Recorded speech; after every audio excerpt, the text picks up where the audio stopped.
You said you would save money this month. You planned it. You even picked up a pen and wrote down your strategy. The first few days, you followed the plan. But somehow, the money is gone. Again and again. And you start asking yourself, what's happening? What am I doing wrong? Here's the honest truth. You're not doing anything wrong. In fact, you're doing the right thing. So don't doubt your plan. Sounds strange, right? Here's what I mean. The money you plan to save, by the end of the week, the month, the year, seems to disappear in the blink of an eye. Not because you don't earn enough. Not because you don't understand money. But because something deeper is controlling your decisions. Something automatic.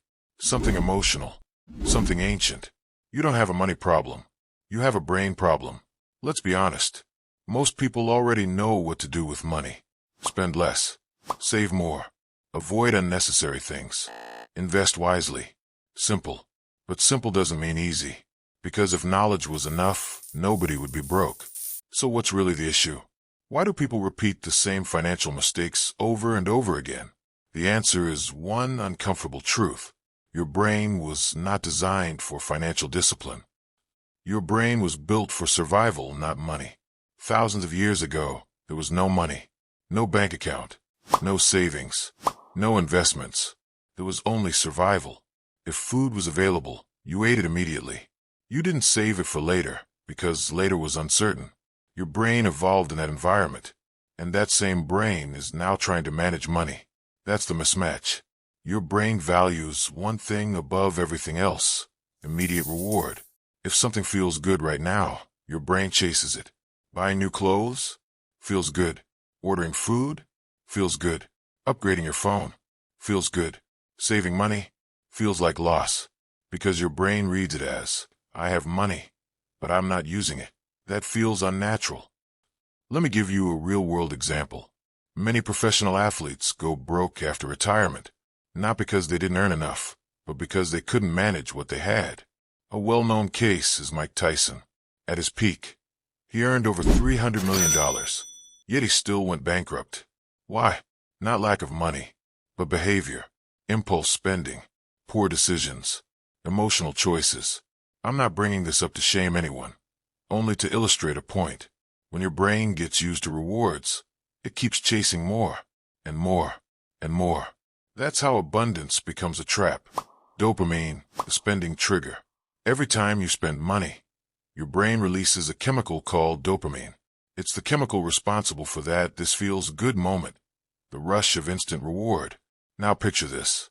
You're stressed. You open your phone. You buy something small. Instant relief. Your brain registers. Spending equals feeling better. That's how the habit forms. And over time, you don't spend because you need something. You spend because you feel something. Emotional spending.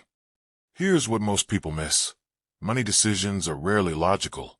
They are emotional. You don't just buy products. You buy feelings, confidence, status, comfort, escape. That's why someone can say, I'm broke, and still spend money the very next day. It's not stupidity. It's emotional regulation. Your brain is trying to fix a feeling, not manage your future. The delay problem. Now let's look at the other side. Saving, investing, building wealth. These all require one thing: delayed reward. You give up pleasure now for benefit later. But your brain struggles with that, because the future feels abstract. It's not real. It's not urgent. So your brain defaults to enjoy now, figure it out later. Why some people escape this? Here's the interesting part. Some people do manage money well. Is it intelligence? Not really. It's conditioning. Take Warren Buffett. He's known for extreme financial discipline. But what matters more is his mindset. He once said, if you buy things you do not need, soon you will have to sell things you need. That's not just financial advice. That's psychological awareness. He trained his brain to value long-term outcomes over short-term pleasure. The identity shift. Here's what most people overlook. You don't fix money problems by budgeting alone.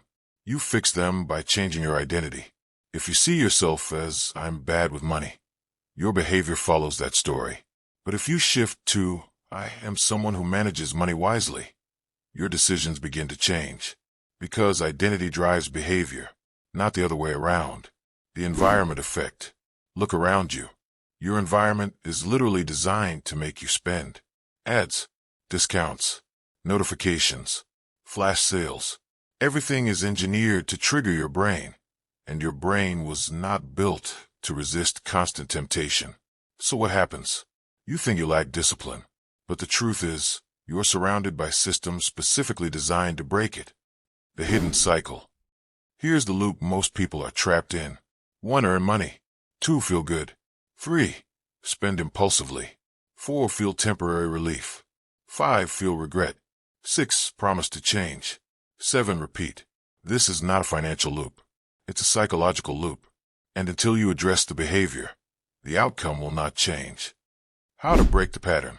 You don't need extreme discipline. You need awareness and small systems. 1. Delay your decisions. When you feel the urge to buy something, wait, even just 24 hours. You interrupt the emotional impulse before it takes over. Practice this consistently, and you'll start doing it without even thinking. 2. Remove the triggers. Unfollow pages that tempt you. Turn off shopping notifications. Reduce your exposure. I'm not saying delete your social media, but certain accounts keep feeding your wants. What you don't see, you're less likely to crave. 3. Redefine what reward means. Instead of spending feels good. Train your brain to feel good when you save, when you invest, when you make progress. A simple framework. Spend 15 to 20% of your income on things you enjoy, 50% on your basic needs, and keep the rest for investment and savings. 4. Track your behavior. Don't just track what you spend. Track why you spend it. Awareness changes patterns. The truth most people ignore. You can earn more money, but if your behavior doesn't change, you will still struggle. Because income doesn't fix habits. Behavior does. That's why some people earn little and still grow wealth, while others earn a lot and stay stuck. You don't stay broke because you don't know better. You stay broke because your brain is wired for survival, not financial discipline. But once you truly understand that, everything changes. You stop blaming yourself. You start observing your behavior. You become intentional. And slowly, you take back control. Because the moment you stop reacting emotionally to money is the moment you start mastering it. If this helped you see money differently, subscribe and drop a comment below. What's one spending habit you know you need to change?